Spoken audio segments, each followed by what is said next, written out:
ان 1200 سال میں جو مسلمان گزرے ان میں سے کوئی ایک بھی ایسا نہیں تھا جس نے نعوذ باللہ کبھی رسول اللہ صلی اللہ علیہ وسلم کی ذات کے اوپر بحث کی ہو۔ ان بدبختوں نے جب سے حضور اکرم صلی اللہ علیہ وسلم کی ذات گرامی کے اوپر نعوذ باللہ بحث کرنی شروع کی، ان کے گھر میں بھی جوتیاں پڑ رہی، ان کے باہر بھی جوتیاں پڑ رہی۔ جس کو استنجا کرنے کا طریقہ نہیں آتا وہ بتا رہا ہے کہ ہم بتائیں گے کہ کیسے میلاد ہونا چاہیے کہ نہیں ہونا چاہیے، ہم بتائیں گے کہ 12 وفات ہے کہ 12 میلاد ہے۔ تم بتاؤ گے جو یہ نہیں بتا سکتے کہ فجر کی نماز پابندی سے پڑھتے ہو کہ نہیں پڑھتے۔ بات اس بات کا موضوع نہیں ہے بحث کا کہ حضور اکرم صلی اللہ علیہ وسلم کی ذات گرامی تمہارے نزدیک کیا ہے کیا نہیں ہے۔ بات یہ ہے کہ آپ رسول اللہ صلی اللہ علیہ وسلم کو کس حد تک ان کی اتباع کر رہے ہیں، کس حد تک ان کی پیروی کر رہے ہیں، یہ بتائیں۔ اگر آپ کو فخر ہے، اس بات پہ ناز ہے کہ جناب میں بہت زیادہ میلاد کرتا ہوں، تو یہ بتائیں آپ اٹھ کے کہ میں اپنے باپ کی جوتیاں اٹھاتا ہوں کہ نہیں اٹھاتا ہوں۔ حضور اکرم صلی اللہ علیہ وسلم نے حکم فرمایا اپنے ماں باپ کی اطاعت اور فرما برداری۔ آپ یہ بتائیں کہ آپ اپنی ماں کا احترام کرتے ہیں کہ نہیں کرتے؟ کون سی نماز چاہیے؟ سونے رسول صلی اللہ علیہ وسلم کی پیروی کرنا ہی اصل حضور اکرم صلی اللہ علیہ وسلم کا عشق ہے۔ سلمان فارسی رضی اللہ تعالی، کسی نے فارس میں بتایا کہ مکہ میں ایک نبی آئے گا، پھر وہ ہجرت کرے گا، یشرب جائے گا، مدینہ المنورہ۔ کسی پادری نے بتا دیا کہ وہاں چلا جا، آپ کو شاید پتہ نہیں ہے، رسول اللہ کے آنے سے پہلے، سونے کریم رسول کے آنے سے پہلے لوگ انتظار کرتے تھے کہ وہ رسول آنے والا ہے۔ سیدنا ابراہیم علیہ السلام نے اللہ سے دعا کی، تبھی تو ہم درود پاک میں بار بار پڑھتے نا، اللہم صلی علی محمد وعلی آل محمد کما صلیت علی ابراہیم وعلی آل ابراہیم۔ کیوں پڑھتے؟ لوگوں کو پتا تھا رسول اللہ کے آنے سے پہلے کہ رسول اللہ آ رہے ہیں۔ یمن کے بادشاہ نے یشرب میں جا کے سونے رسول کے لیے محل بنایا اور چٹھی لکھی کہ یا رسول اللہ میں آپ کو سلام کہتا ہوں۔ کب بنایا؟ 1000 سال پہلے۔ اور جس آدمی کو متولی بنایا اس کی متولی کی اولاد ہے سیدنا ابو ایوب انصاری رضی اللہ تعالیٰ عنہ۔ اور حضور صلی اللہ علیہ وسلم کی اونٹنی جب مدینے پہنچتی ہے تو بالکل اسی مقام پر بیٹھتی ہے جو مقام حضور اکرم صلی اللہ علیہ وسلم کے لیے 1000 سال پہلے طے کی گئی ہے۔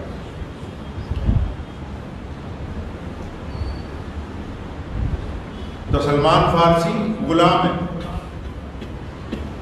کسی پادری نے بتا دیا، اس کو غلامی کرتے تھے، مرنے لگا، کہنے لگا اب میں کیا کروں گا، مجھے کوئی سیدھا راستہ دکھائے۔ کہتا ہے یشرب چلا جا۔ یشرب مدینے کا پرانا نام ہے کہ وہاں ایک نبی آنے والے ہیں۔ یشرب پہنچ گئے، رسول صلی اللہ علیہ وسلم جب تشریف لائے مکہ مکرمہ سے ہجرت کر کے، تو سیدنا سلمان فارسی رضی اللہ تعالیٰ عنہ نے ملاقات کی ہے۔ تو اس پادری سے پوچھا تھا کہ پہچان کیا ہوگی سونے رسول کی؟ فرمایا اگر صدقے کی کھجوریں لے کے جاؤ گے تو انکار کرتے ہیں۔ پہلے دن صدقے کی کھجوریں لے کے گئے، فرمایا یا رسول اللہ یہ صدقے کی کھجوریں، فرمایا ہم نہیں لیتے، نبی کے لیے حرام ہے۔ پھر دوسرے دن ہدیہ لے کے گئے، رسول اللہ علیہ وسلم نے قبول فرمایا، مسلمان ہو گئے، مسلمانوں کے بہت بڑے مرتبے والے انسان بنے۔ اور رسول اللہ کے بعد جب عمر فاروق نے ان کو گورنر بنا دیا ایک ملک کا، اصل بات جو آپ کو بتانی، جب گورنر بنا دیا سلمان فارسی کو، تو ایک دن گورنر ہاؤس میں پڑوس ملک کے 3-4 بادشاہ ہوئے تھے ریاست، دسترخوان لگ گیا۔ سونے رسول نے فرمایا کہ دسترخوان پر کھانا اگر گر جائے اٹھا کے کھا لو۔ فرمایا یہ عزت دار چیز ہے۔ کیا ہے جی یہ عزت دار چیز ہے، جو لوگ رزق کی عزت نہیں کرتے اللہ ان سے رزق چھین لیتا ہے۔ او کھانے کا ایک لقمہ دسترخوان پہ گر گیا، تو سلمان فارسی جب اٹھا کے کھانے لگے نا، تو ان کا جو پی اے تھا، سیکٹری ساتھ میں بیٹھا ہوا تھا، کہنے لگا جی حضرت آپ یہ دسترخوان سے مت اٹھائیے۔ آہستہ سے کان میں اس نے کہا کہ اب آپ وہ والے سلمان نہیں ہیں، آپ گورنر ہیں، اور یہ آپ کے سامنے بڑے بڑے بادشاہ بیٹھے ہوئے ہیں۔ اس نے کان میں ذرا سی بات کہی تو اتنا غصہ آیا، آنکھیں لال ہو گئی، لقمہ اٹھا کے منہ میں ڈالا، دسترخوان پہ انگلی پھیر کے سالن کو چاٹا، اور اتنا غصہ آیا کہ ڈانٹتے ہوئے پگڑی کھل گئی، اپنے بال پکڑے، فرمایا سن میری بات، یہ غلامی کا سلمان فارسی تھا، اس کے سر پر عزت محمد الرسول اللہ نے دی ہے، اب تم چاہتے ہو کہ جن کی عزت دی ہے ان دنیا داروں کی وجہ سے کیا میں رسول اللہ کا کہنا ماننا چھوڑ دوں؟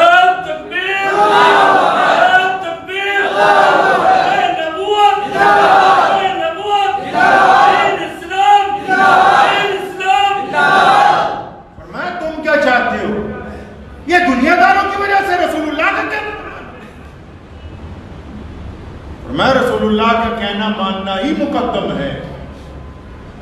تو 12 ربیع الاول میں وہ کون لوگ ہیں جو بحث کرتے ہیں آپس میں؟ وہ ذرا سامنے آئے نا، مسلمانوں کو یہ آ کے بتائیں کہ ہم وقت پر زکوٰۃ دینے والے ہیں، ہم اللہ اور اس کے رسول کے مطابق چہرہ بنانے والے ہیں، ہم نے رسول اللہ کے حکم کے مطابق ماں باپ کی اطاعت کی ہے، مطابق حرام مال کو چھوڑا ہے، ہم نے رسول اللہ کے حکم کے مطابق اپنی آنکھوں کو شرم و حیا سے جھکا کے رکھا ہے۔ آؤ آ کے بات کرنی ہے تو رسول اللہ کی سنتوں کی بات کرو، اس بات کو کوئی اہمیت نہیں رسول اللہ کے نزدیک کہ کس نے کتنی دیگیں اتاری، کتنا ڈھول بجایا، رسول اللہ صلی اللہ علیہ وسلم کے نزدیک اس کی کوئی اہمیت نہیں۔ اور ڈھول بجانے والوں کی مخالفت کرنے والوں کو بھی یہی کہتا ہوں کہ تم تو ذرا بتاؤ تم نے اسلام کے لیے کیا کیا۔ آج ایک صاحب مجھے ملے صبح صبح تو وہ کچھ مولویوں کی برائی کر رہے تھے، میں کہا میاں صاحب بات تو تمہاری ٹھیک ہے، تم نے اسلام کے لیے کیا کیا یہ تو بتاتے جاؤ، تو خاموش ہو گئے۔ رسول اللہ نے یہی سکھایا ہم کو، ہم نے دنیا میں جا کے دنیا کے بڑے مذاہب کی برائی نہیں کی ہے، اسلام نے اپنا بہترین طاقتورانہ نظام دنیا کے سامنے رکھا، تو آج ہم جیسے لوگ مسلمان ہوئے تب لوگ ہمیں عزت کی نگاہ کے ساتھ دیکھتے ہیں۔ یہ جو لوگ کھڑے ہو کے کہتے ہیں خان صاحب سلام، یہ خان صاحب نہیں تھے پہلے، مکے کی چوکھٹ پہ کوئی چڑھنے نہیں دیتا تھا خان صاحب، یہ جو کہہ رہے ہیں نا انصاری صاحب سلام، یہ انصاری صاحب پہلے نہیں ہوا کرتے تھے، یہ میر صاحب ڈار صاحب نہیں تھے، یہ جو چودراہٹ دکھاتے ہو یہ حضور اکرم صلی اللہ علیہ وسلم سے پہلے نہیں تھے، گندی نالی کے کیڑوں کا رتبہ تھا دنیا میں انسانوں کا، جا کے پوچھو تو صحیح ملک کے بڑے بڑے جاگیرداروں سے کہ ان کے نوکروں کی عزت کیا تھی۔ یہ رسول اللہ آئے ہیں، آ کے بلال کو چھاتی سے لگایا، سونے رسول آئے ہیں، انسانوں کو درجہ دیا ہے برابری کا، اور تب ہم مسلمان ہوئے۔ اللہ نے ہم کو عزت والا مسلمان کب بنایا؟ جب ہم نے محمد الرسول اللہ کی پیروی کی۔ آپ کو تو شاید پتہ نہیں، لیکن اگر کبھی دشمن کو پوچھیں گے نا آپ، یہ آج نہیں، آپ یہ جو کچھ دیکھ رہے ہیں نا اسلام کے خلاف کچھ بڑے بڑے لوگ بولتے ہیں یا کچھ تنظیمیں بولتی ہیں، کچھ بھی نہیں ہے۔ سونے رسول کے خلاف پورا عرب متحد ہو کے آیا، ابو جہل، عتبہ، ولید، بنو امیہ پورے کا پورا، عبداللہ بن جدان، بڑے بڑے مکے کے بڑے بڑے طاقتور لوگ اکٹھے ہو کے آئے، سارے قبیلوں کو بلایا، اور میں آ جاؤ اکٹھے ہو کے محمد رسول اللہ کو نعوذ باللہ ختم کرنا ہے۔ یہ جو بڑی بڑی حکومتیں جن کے ملکوں میں آج مسجدیں بلند ترین کھڑی ہیں اور 5 وقت اللہ اکبر کی صدائیں بلند ہو رہی ہیں، یہ چائنا، یہ فرانس، یہ جرمن، یہ بڑے بڑے ممالک تاریخ اٹھا کر دیکھیں، انہوں نے ایک ایک دن میں 22 لاکھ فوجی سلطان صلاح الدین ایوبی کے خلاف اتارے، 22 لاکھ لوگ۔ کہنا آسان ہے، لدھیانے کی آبادی نہیں اتنی، کیا یہ اسلام کو مٹا سکے؟ کیوں نہیں مٹا سکے؟ انہوں نے بھی پھر ریسرچ کی، جب دشمن ہم سے لڑتا تھک گیا ہے نا، اب بھی جو ہم سے لڑتے ہیں ان کو بھی میں کہتا ہوں ہماری تاریخ اٹھاؤ، سونے رسول کو پڑھو۔ محمد الرسول اللہ جب پیدا ہوئے یتیم پیدا ہوئے ہیں، باپ سر پر نہیں ہے، 2-3 ماہ پہلے حضرت عبداللہ کا انتقال ہو گیا ہے، ماں کا انتقال ہو گیا 6 مہینے کی عمر میں، دادا چھوڑ کر چلے گئے. اس کے باوجود آپ اندازہ لگائیں کہ سونے رسول جو ہیں وہ دنیاوی طور پر یتیم ہے، ویسے یتیم نہیں، ان کے سر سے تو پوری کائنات کھا رہی ہے. اور پھر دنیا کے سامنے جو نظام رکھا ہے نا، دشمن پاگلا گیا. یہ کیا ہو رہا ہے؟ آج بھی تو دشمن حیران ہے. چائنا کے صدر کو پوچھ لو بھی کیا بات ہو گئی؟ جی مسلمانوں کو ذرا روکنا تھا، ہمارے صوبوں میں مسجدیں بہت بن گئی. پوری دنیا میں کہیں چلے جائیں آپ، ایک ہی بات ہے تمام سیاسی جماعتوں کے پاس کہ جی مسلمانوں کا کیا کریں. تو پھر جتنی سیاسی جماعتیں ان کو فکر ہوئی، آپ نے شاید پڑھا نہیں اس کو، انگلینڈ کی رانی نے باقاعدہ ایک کمیشن اپوائنٹ کیا. اس نے کہا یہ پتہ کر کے مجھے اتنا بتا دو کہ جس طرح میرا راج ہے نا یہ میرے سر پہ چلتا ہے، تو میں نے یہاں بڑے بڑے لوگ لگائے جو پوری دنیا سے دولت اکٹھی کرتے ہیں، فوج بھرتی کرتے ہیں، اس فوج کو الگ الگ ملکوں میں بھیجتے ہیں. ہماری اتنی بڑا سسٹم ہے جس کے بل پر ہم راج کر رہے ہیں. یہ مسلمانوں کا سسٹم کیسے چلتا ہے؟ کئی سال ریسرچ ہوتی رہی. کسی نے کہا بیت اللہ کی وجہ سے چلتا ہے، کسی نے کہا قرآن پاک کی وجہ سے چل رہا ہے، کسی نے کہا نہیں مسجدیں بن گئی اس کی وجہ سے چل رہا ہے. تو انہوں نے کہا اچھا قرآن پاک ختم کر کے دیکھو. دنیا کے کئی خطوں میں قرآن پاک کے خلاف مہم چلائی گئی، لوگوں کے گھروں سے قرآن پاک ضبط کیے گئے. جائیے پورا رشیا کے تمام ممالک کو دیکھیے. مسجدوں کے خلاف مہم چلائی گئی، مسجدیں توڑو، مسجدیں بند کرو. مسلمانوں کا لباس بدلنے کے خلاف مہم چلائی. اس کے باوجود وہ پریشان کہ بھی یہ اسلام چل کیسے رہا. تو پھر جب کمیشن اپوائنٹ کیا نا، اس کمیشن میں کچھ سمجھدار لوگ بھی تھے، اس نے رانی کو بتایا کہ یہ اسلام ایسے نہیں چل رہا ہے. یہ بیت اللہ کے چاروں طرف جو 24 گھنٹے طواف ہو رہا ہے یہ ایسے نہیں ہو رہا ہے. یہ جو دنیا میں کروڑوں اربوں مسلمان 5 وقت اذان دے کے نماز پڑھ رہے ہیں ایسے نہیں پڑھ رہے ہیں. یہ قرآن کی تلاوت جگہ جگہ ہو رہی ہے، وہ ہو کیسے رہی ہے؟ انہوں نے کہا ہم نے اس کا نچوڑ نکال لیا. یہ ساروں کا پاور ہاؤس ایک ہی ذات کے ساتھ جڑا، اور وہ ذات محمد الرسول اللہ کی ذات. ہمارا آپ کا حضور صلی اللہ علیہ وسلم سے رشتہ کیا ہے؟ اور ہمارا تمہارا حضور صلی اللہ علیہ وسلم سے رشتہ کیا ہے بھائی؟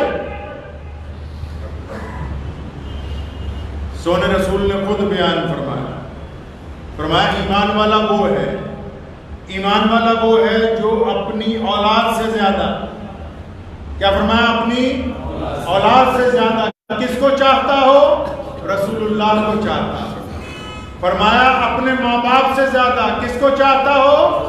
رسول اللہ کو چاہتا ہو. فرمایا اپنے مال سے زیادہ کس کو چاہتا ہو؟ رسول اللہ سے چاہتا ہو. اور پھر آخر میں فرمایا کہ سنو، جو اپنی جان سے زیادہ مجھ کو چاہتا ہو وہ کلمہ لا الہ الا اللہ محمد رسول اللہ پڑھنے والا، اور جو اپنی جان سے زیادہ مجھ کو چاہتا ہے. وقت بھی ہو گیا لیکن مختصراً ایک قصہ آپ کو سناتا چلوں کہ امریکہ میں ایک آدمی نے ریسرچ کی آج کے دور میں، یاسر محمد خان صاحب نے اس کو تفصیل سے لکھا ہے. فرمایا کہ جب میں مسلمانوں کی شادی میں پہنچا، ایسے ہی مسلمان جیسے ہم لوگ ہیں، نہ سر پہ ٹوپی نہ داڑھی نہ مونچھ، ایسے ہی. فرمایا انگریز صرف مسلمان، ان کا نکاح ہو رہا تھا تو کہنے لگا نکاح جب ہو گیا تو نماز کے لیے اذان جب ہوئی تو گانے بجنے بند ہو گئے. تو کہنے لگا میں کیونکہ مسلمانوں کی فطرت کے اوپر ریسرچ کرتا ہوں یہ قوم کرتی کیا ہے. تو کہنے لگا جب اذان ہونی شروع ہوئی تو میں مسلمانوں کو دیکھ رہا تھا کہ ان کی حالت کیسے ہوتی اس وقت. تو کہتا میں دیکھتا ہوں کہ 15-16 سال کی ایک مسلمان لڑکی جس نے انگریزوں والی پینٹ شرٹ پہن رکھی ہے تو وہ تیزی سے دوڑ رہی ہے پنڈال میں ایک نکڑ سے دوسری نکڑ کی طرف. کہ جب کیونکہ تیز قدم تھی تو اچانک میری نگاہ اس پر پڑ گئی تو وہ اسے دیکھنے لگا. تو ادھر مؤذن اذان دے رہا اللہ اکبر اللہ اکبر. تو کہتا اذان دینی شروع ہوئی تو بڑی تیز تیز دوڑتی ہے وہ. تو کہتا پہنچی وہاں جہاں کھانا لگا ہوا ہے، ڈائننگ ٹیبل جس کو بولتے ہیں، ابھی کھانا شروع نہیں ہوا. کہتا لڑکی وہاں پہنچی، جا کے ایک بڑی سی پلیٹ اٹھائی اور اپنے سر پر رکھ کے اوندھی اور پلیٹ پکڑ کے کھڑی ہو گئی. حیرت انگیز واقعہ ہے. جب لڑکی نے یہ حرکت کی تو میں اسے دیکھ رہا ہوں کہ بھی سر پر پلیٹ رکھ کے اس نے اوندھی رکھ کے کھڑی ہو گئی, یہ مینٹلی طور پر کوئی ڈس آرڈر ہے, اس کا دماغ خراب ہے یا پگلی ہے, کملی ہے, معاملہ کیا ہے؟ کہنے لگا جب کچھ دیر گزر گیا تو اس نے پلیٹ اتار کے رکھ کے جب واپس آئی تو میں نے اسے روک کے پوچھا بیٹا یہ آپ نے کیا کیا ہے؟ تو اس بیٹی نے جو جواب دیا وہ تمام مسلمانوں کا جواب ہے. اس بیٹیا نے جو جواب دیا وہ تمام مسلمانوں کا جواب ہے. کیا کہا اس نے؟ کہنے لگی حضرت بات یہ ہے انکل کی جب وہ اذان شروع ہوئی نا تو میں کیونکہ انگریزوں کے کپڑے میں ہوں اپنا دوپٹہ گھر بھول آئی, تیز تیز اس لیے بھاگ رہی تھی کہ محمد رسول اللہ کا نام آنے سے پہلے اپنا سر ڈھانپ لوں. تو اس نے لکھا کہ جو قوم رسول اللہ کے نام کی بے ادبی برداشت نہیں کر سکتی دنیا کی کوئی طاقت اس قوم کو قیامت تک ختم نہیں کر سکتی.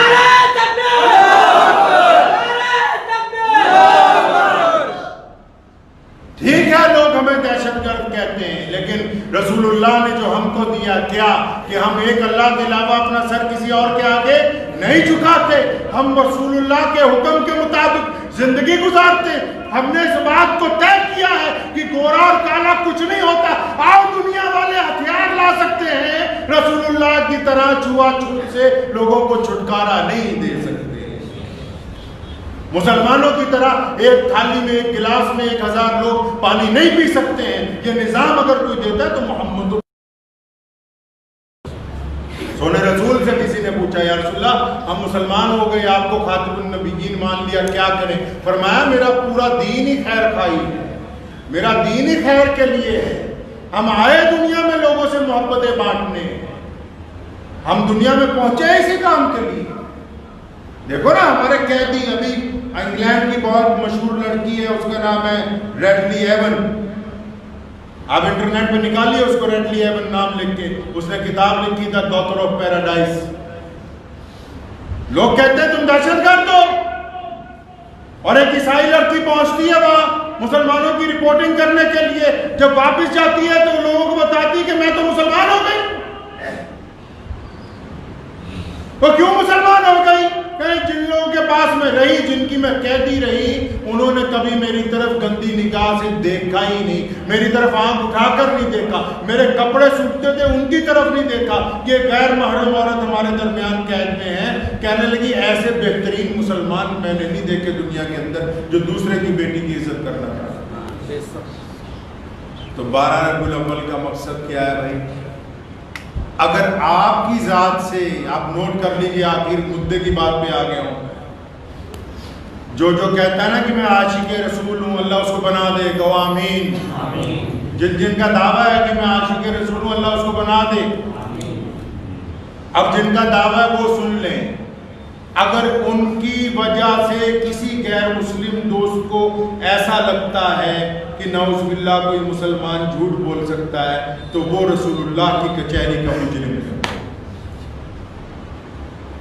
اگر آپ کی وجہ سے کسی غیر مسلم کو لگتا ہے کہ مسلمان جھوٹ بول سکتے ہیں تو آپ رسول اللہ صلی اللہ علیہ وسلم کو جواب دیں. آپ کی وجہ سے اگر کسی کو تکلیف پہنچ رہی ہے پڑوسی کو اور پتہ لگ رہا ہے کہ جی یہ مسلمان زیادتی کر رہا ہے تو آپ رسول اللہ صلی اللہ علیہ وسلم کی کچہری میں جواب دیں. مسئلہ یہ نہیں ہے کہ 12 وفات کیسے منائی جائے گی, مسئلہ یہ ہے کہ رسول اللہ صلی اللہ علیہ وسلم کے حکم کے مطابق کس طرح زندگی گزاری جائے. اور وہ حکم یہی ہے کہ آپ مسلمان وہ ہے جس کے ہاتھوں سے کسی کو تکلیف نہ ہو, جس کی زبان سے کسی کو تکلیف, جس کی آنکھوں سے کسی کو تکلیف نہ ہو. اب یہ تکلیف کئی لوگ دیکھتے ہیں اوپر سے, کہاں سے دیکھتے ہیں کہ جی ہم تو آرام سے کار میں جا رہے ہیں, کسی کو نہیں, وہاں سے تکلیف نہیں دیکھی جاتی. تکلیف اپنے گھر سے دیکھی جاتی ہے. کیا آپ کے ماں باپ آپ کی وجہ سے تکلیف میں ہیں؟ آپ کے بھائی بہن آپ کی وجہ سے تکلیف میں ہیں؟ آپ کے بیوی بچے آپ کی وجہ سے تکلیف میں ہیں؟ آپ کے پڑوسی آپ کی وجہ سے تکلیف میں ہیں؟ آپ کے رشتہ دار آپ کی وجہ سے تکلیف میں ہیں؟ اگر آپ ان کو تکلیف پہنچا رہے ہیں تو اس کا مطلب آپ اللہ اور اس کے رسول کے حکم کی اتباع نہیں کریں. نماز آنکھوں کی ٹھنڈک اس لیے کیونکہ یہ دل کو صاف کرتی. کس کو صاف کرتی جی؟ دل کو صاف کرتی. تو دل کیسے صاف ہوگا؟ جب اس میں سے تمام لوگوں کی برائیاں نکل جائیں گی. تو دعا کیجئے کہ اللہ کریم اس بابرکت مہینے